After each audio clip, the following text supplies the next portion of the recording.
In September of 1609, roughly 423 years ago, this very month, King Philip III of Spain ordered the expulsion, the final expulsion of the Muslims of Andalus. Today, inshallah, we're going to go back to that point in time and contextualize where and how are Muslims in Andalus in 1609. We thought, or we were taught, that in 1492, the final Sultan of the Nasirids handed over the keys to Ferdinand and Isabella, and the end of Muslim Andalusia took place. How then, in September of 1609, is an edict given that Muslims have to be expelled? And it was one of the most tragic incidents in all of Andalusian history. Over 30,000 Muslims were forcibly expelled, and many thousands of children were kept. The point being, these children are innocent, they're not corrupted. We're going to keep them to make them Christians. And the parents were forced to go into exile. And over 30,000 at the very minimum were asked to leave within a few days. How and where is this happening? Very briefly today, inshallah, we're going to go over this final expulsion. Now, technically, the people who were expelled were not called Muslims, they were called Moriscos. Who or what is a Morisco? Morisco is a derogatory term that the Spanish used, and it means little Muslims. Mor is what they call Muslims. Isco, yani just like a, it's a tasghir, or it's a little. It's like a diminutive, making fun of it. You are not real Muslims. You pretend to be Muslims, but you're not really Muslims. Who were the Moriscos? The Moriscos was a term that the people of Spain used to describe the descendants of Muslims who were forced to convert to Christianity. Outwardly, they're Christian. They have Christian names. They are living lifestyles of Christianity. But inwardly, ethnically, their language, their culture, everything about them, they are descendants of the Muslims of Spain, the Muslims of Andalusia. They never were given equal status. And so for 200 years, they're living separate but distinct. And the term Morisco is given. And this story of the Moriscos is a very fascinating story. It is one of the saddest tragedies of our Islamic history because it deals with the final remnants of Islam in Andalusia.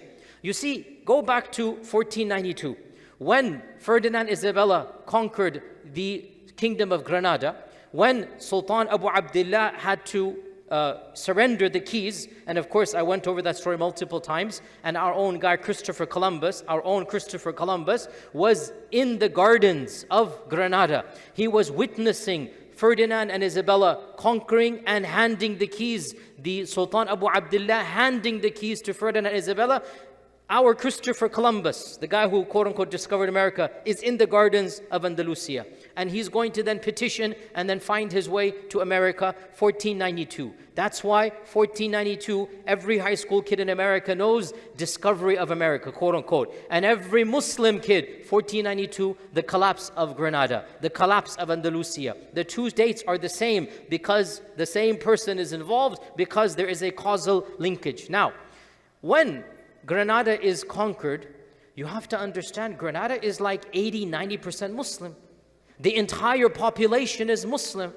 You cannot overnight expel everybody. You cannot overnight tell everybody to leave. There will be no community left.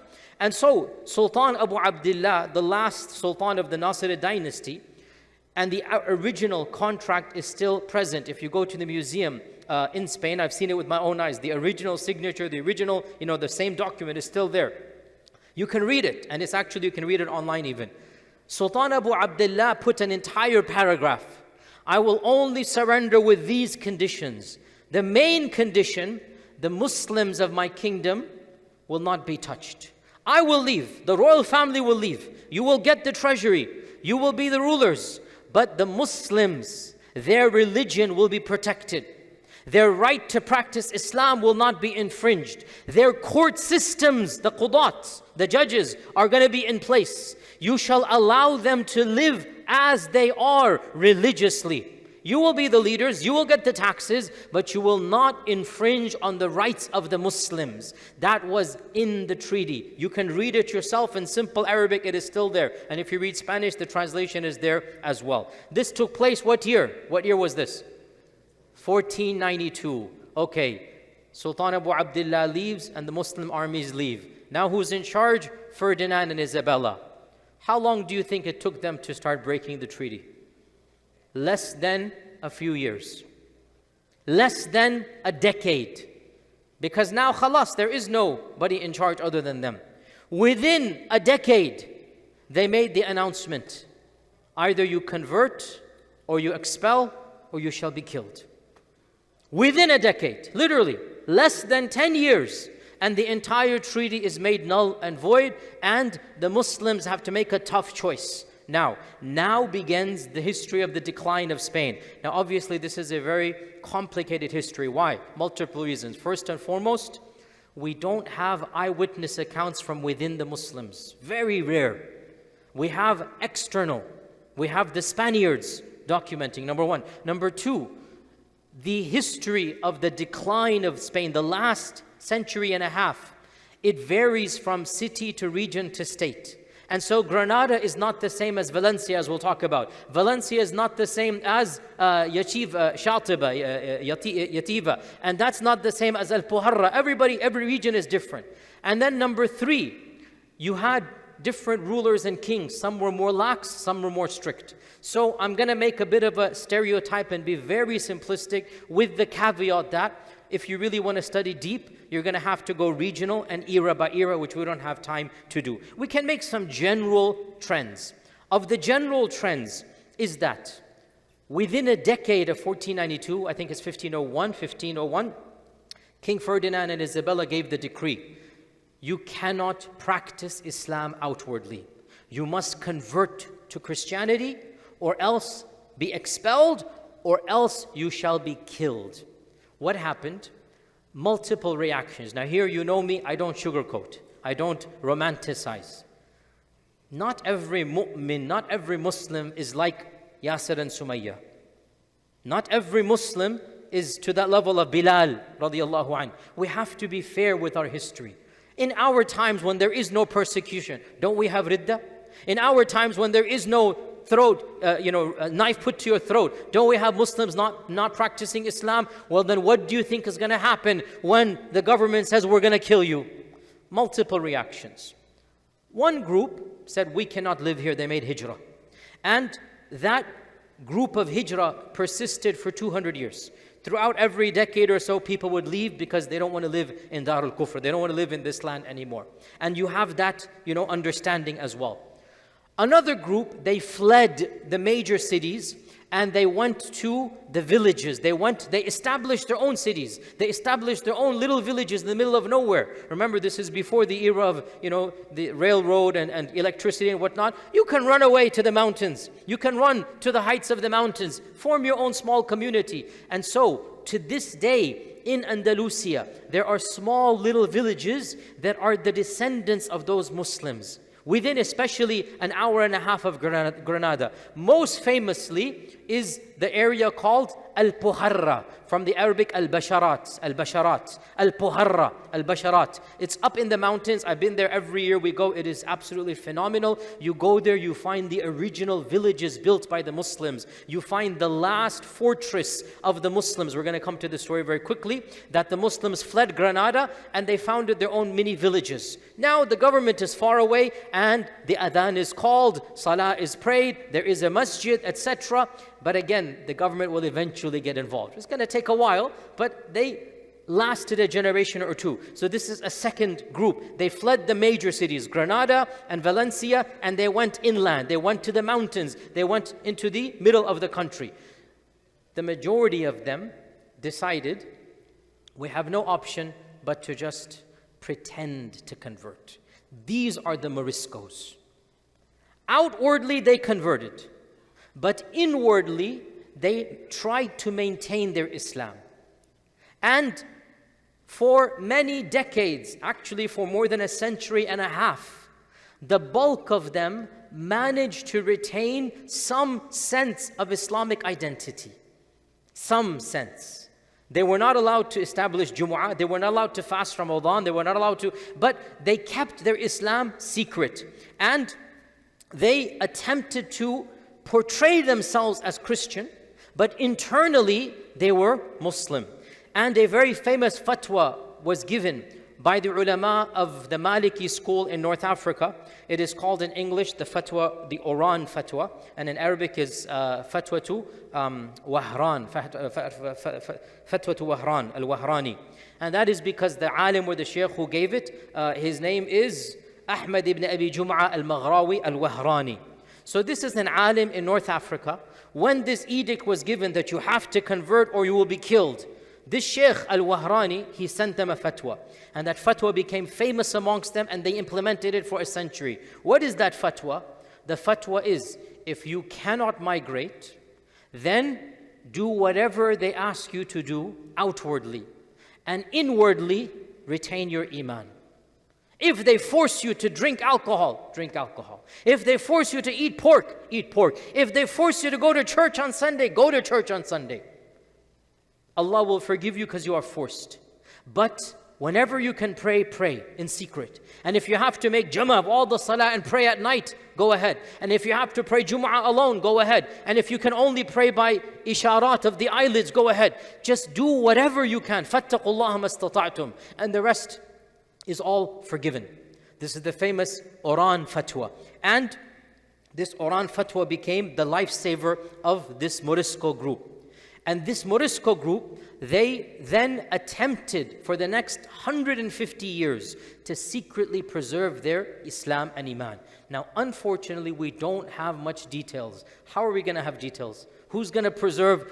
But we find documents. In fact, I posted on when I stopped. Of course, I'm no longer on social media, but right before I stopped, I think 2-3 weeks ago, I posted a photograph of a document that was discovered in an Andalusian house that was being rebuilt. And there were 2 walls. They didn't realize there's an empty space in between the walls. So for 400 years, 300 years, there's that empty space. When they destroy the wall, they come across a series of books. Those books date back to this time frame. Secret Qur'ans, secret textbooks, dhikr books, secret even hijabs, because the edict came out, the government said that you cannot wear the hijab, just like France is doing now, exact same thing. No Muslimah can wear the hijab. That you cannot read the Qur'an, you cannot congregate for the salah, you cannot congregate for Jumu'ah, and you will be tested. How will you be tested? In Ramadan, for example, you will be forced to eat in public. In Ramadan, everybody knows it's Ramadan, we're gonna be forcing you to eat in public. You will be forced to eat pork, and we're gonna see your reaction. Because Muslims, when they eat pork, they will automatically vomit. It's a disgusting meat. It is actually disgusting meat.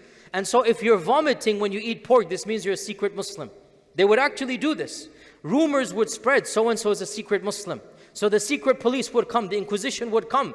They would raid the house in the middle of the night. They would see, are there any Qur'ans hidden or not? If there's a Qur'an, immediately taken to the court, tried, treason, either execution or exile. Or if there's a hijab, or if there's dhikr beads, or anything that gives the semblance of Islam. So the Oran Fatwa allowed the Muslims to retain their sense of secrecy for over 100 years. Now, what happened? Obviously, it's only a matter of time before even this is going to fall apart. For a while, actually, we know for a fact. So we have, what do we have? We have the court records during this time frame. We have some of the court records. You read the accusations, and it is truly like, it's scary. One of the slaves says, I heard my master and mistress, the wife and husband, speak in the middle of the night in Arabic. This was the accusation.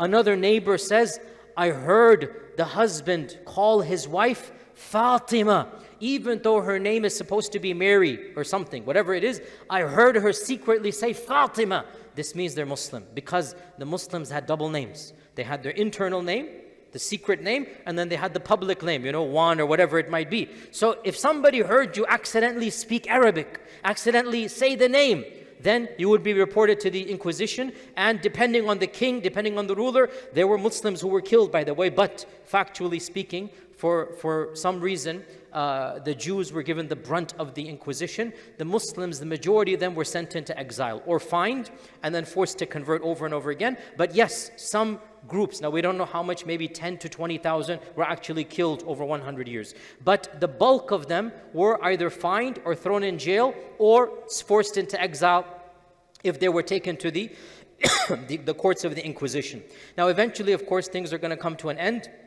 In 1567, King Philip II, the father of the guy who did the expulsion in 1609, King Philip II, then his son King Philip III. King Philip II made a general ban.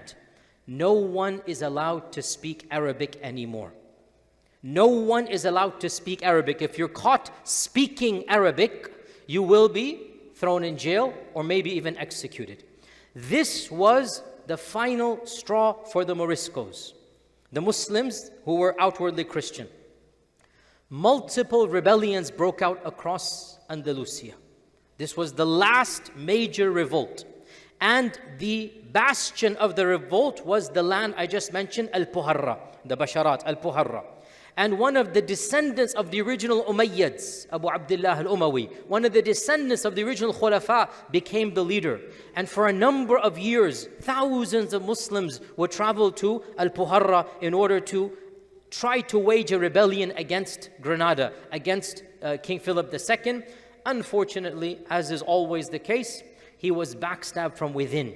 And a Muslim, traitor, always the case. We have to worry about our own. Somebody from within came and killed him in his own tent. Our guy, one of our Muslim guys, came in and did what he did. And subhanAllah, this guy, Abu Abdullah al-Umawi, he would be writing letters to Sultan Salim of the Ottoman Empire. We need your help. You need to send us ships. You need to send us armies. We're going to be massacred. At the very least, send us equipment, send us military, send us aid. Nothing came. For whatever reason, they had their siyasa. I mean, again, you can understand, I'm not at all condoning, but from their perspective, to send aid is to declare war with the Spanish Empire, and the Spanish Empire is the superpower of the time. So by the way, what we are seeing now is nothing new. It is the reality throughout history. The empires are empires and the rest are not. So Sultan Salim was super powerful in his region, but he doesn't want to take on the Spanish Armada. He doesn't want to take on the Spanish fleet. He does not want to do that. So the Ottoman Empire never directly sent troops, even though there was correspondence. It is said that some of the local, other regional empires did send some aid and weapons, but nobody sent troops. In the end of the day, you don't want to take on the Spanish. They were the empire at the time, and so it's only a matter of time. Local bribes, this and that, somebody comes and kills the leader of the rebellion, and then the army attacks Alpujarra, and a massacre takes place. I have visited that fortress. There's actually a video on my Facebook from long ago. When last time I visited, the last fortress where the adhan was called, where the Muslims, died fighting Shaheed. It's still, to this day, you can see it there. You can see it out. This is in around 1570, the last stand of the Muslims of Alpujarra. And then they were massacred, and the rest were sold into slavery. Women and children, tens of thousands of women and children sold into slavery, and they brought in local Spaniards to take over Alpujarra, but the villages and the houses are exactly the same. So when you go to Alpujarra, you will find the houses of the Muslims, you will find the original springs of the Muslims, the names of the areas are all Arabic names, but the people are no longer those people. Interesting story was that a few decades ago, in one of these houses in Alpujarra, they discovered, again in these walls, in these hidden places, because what the Muslims would do, they would dig a hole somewhere and bury their books. They would have a secret place. When they were expelled, who's going to discover the place? Slowly but surely. Recently, a discovery was made of a beautiful nasheed about our Prophet ﷺ, which is in majority Castilian Spain and phrases of Arabic. Phrases of Arabic, and the rest of it is in, medieval Spanish.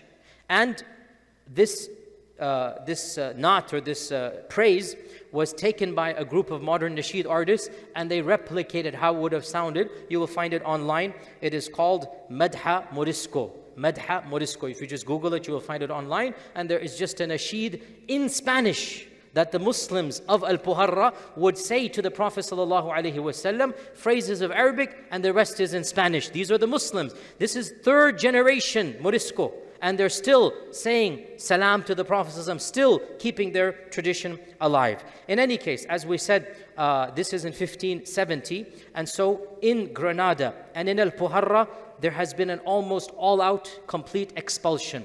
One major city remained, and that was on the other side of Andalus, and that is Valencia. Valencia, okay? Valencia in Arabic with the ba, Valencia in modern time. Valencia was under a different dynasty, a different king, and the dynamics was different. 30% or 40% of the locals were still Moriscos, i.e., outwardly Christian, but inwardly Muslim. And the Muslims were in charge of the agriculture, of the trades, of the craft, of the business and trade. So the people couldn't live without them. The people needed them. So for 150 years, the Muslims remained in Valencia, the Moriscos, even though technically they're not Muslim. Outwardly they're Christian. But everybody knows, you turn a blind eye. Let them be, we need them, whatnot. But now, after this 1570 rebellion, a new bishop comes, a new archbishop comes, and this archbishop, he was the most, bigoted, hated archbishop of the time, and he made it his personal life mission to get rid of the Muslims. He made it his personal life mission, and he began clamoring, fomenting public hatred against the Muslims of Valencia. And his name is Juan de Ribera. Juan de Ribera. Juan de Ribera, he began to write to the king, now it's King Philip III, multiple times, saying that this group, it is a traitor group. They're a treacherous group. You had better get rid of them. And he began, because he's the archbishop, if you do so, God will forgive you. If you do so, this is, sanctioned by God. Because lots of other Spaniards were saying, firstly, these are Christians. We shouldn't treat them differently. Secondly, our city depends on them. If we kick them out, we're not going to have trade. We're not going to have. But the archbishop didn't care. And eventually, he convinced the king to issue the edict to expel all of the Muslims. And so, in September 1609, this month, September 1609, the edict was read out. The king was very sly, very, tricky. He had already defanged the Muslims without telling them. He had already cut off all exits. He had already brought in extra troops right before the announcement. The Muslims were caught totally unexpected. In September 15th, I think, or 17th, this is basically right now, these days, that's why I'm giving this khatir now. In September, surprisingly, it was a surprise, the Muslims were told, you have 1 week, get out or kill. There is no conversion, because technically they're already converted. Now, you have no option. Get out or we'll kill you. Actually, this archbishop wanted them to be killed. The king said, I don't want to kill them, it's going to cause a problem, and maybe they're Christian. What if they're Christian? So the king actually thought this was the humane treatment, to not kill them, only to expel them. But he did allow for multiple groups to keep children, because they needed people. You have to realize people is a commodity. Humans are a commodity. And so children beneath the age of 6, some families were allowed to be, like some rich families were allowed to keep Muslim children. Some powerful people could forcibly take Muslim parents away from their kids and say, these children are baptized Christians, they haven't been corrupted by you guys. So we cannot allow them to go to Muslim lands.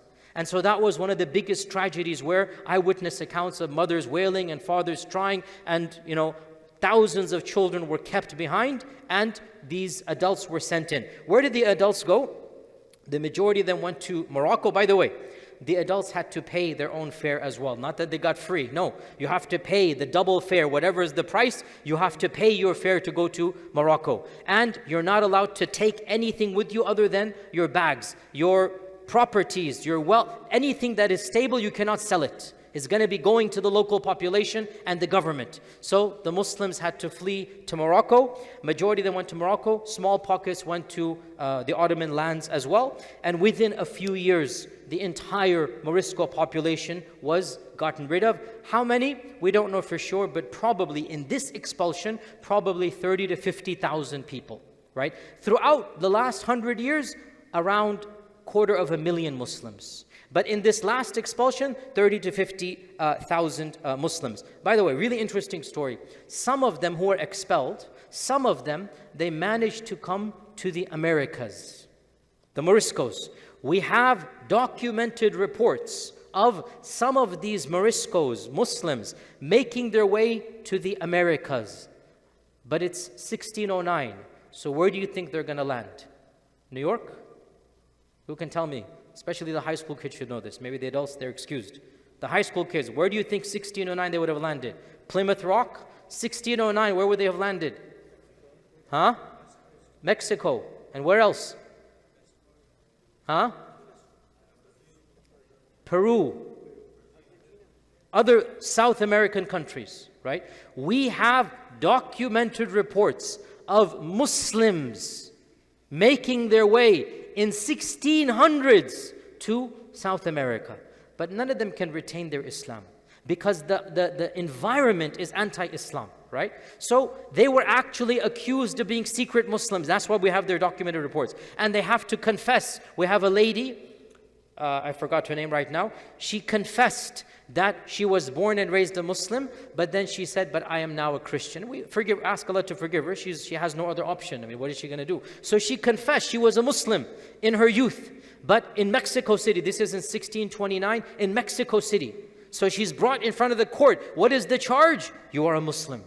And she says, I was a Muslim, you're right, but I'm no longer. And we have the records of this. Now, I have no doubt in her heart she was a Muslim. No Muslim leaves Islam and starts believing in, false gods. But she had to say what she had to say. My point being, the expulsion here created a chain reaction across the globe, and so many Muslims had to leave. To conclude, what was the goal of King Philip? Why did he do this? King Philip was a king in the end of the day. The religious bigotry doesn't really concern him, the main thing. When you look at why the king would have made this edict, and this is one of the reasons why I'm bringing this khatira here today, we find the sentiment, the mentality is exactly the same as what we have right now. 1600s, Spain, it was a time of great political and economic chaos. Wars going on with France, with other European countries. People are scared. The economy is going down.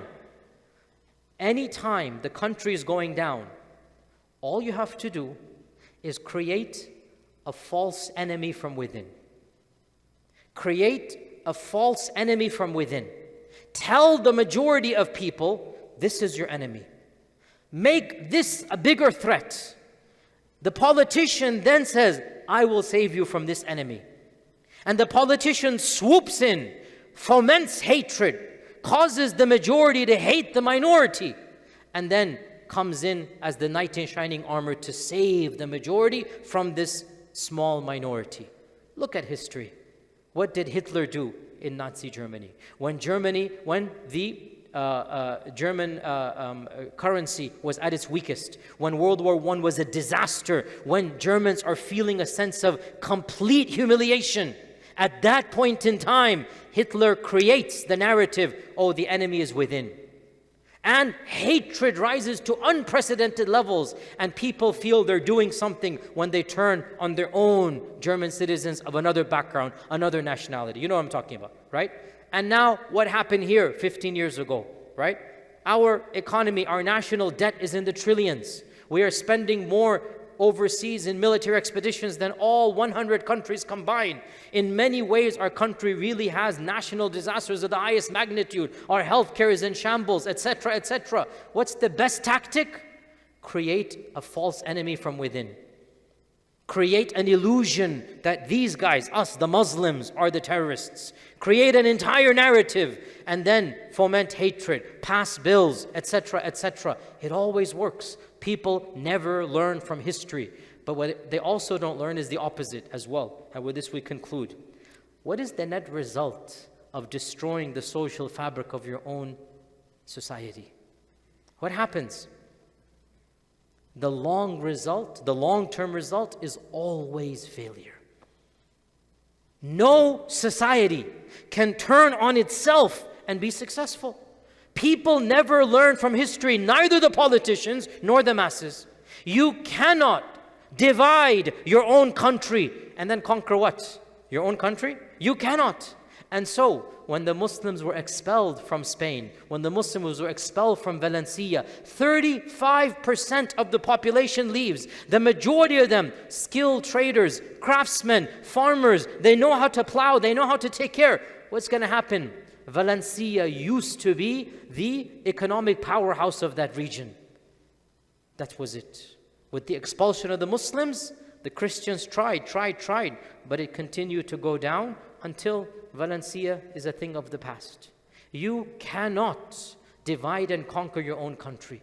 It's always going to result in failure, and the Spanish people saw this too late, and the reality is people never learn from their history. So bottom line, brothers and sisters, it is important that we as Muslims, we go back to history, we learn from history, we understand the pitfalls of the past so that we, at least in our individual lives, do not fall prey to them. And the final point, subhanAllah, no matter what happens to individual regions, Allah will protect the religion of Islam. Sure, pockets might fail. Sure, pockets might disappear. But the religion of Islam shall always flourish as we see today. Wa jazakumullahu khairan. Wassalamu alaikum wa rahmatullahi wa barakatuh.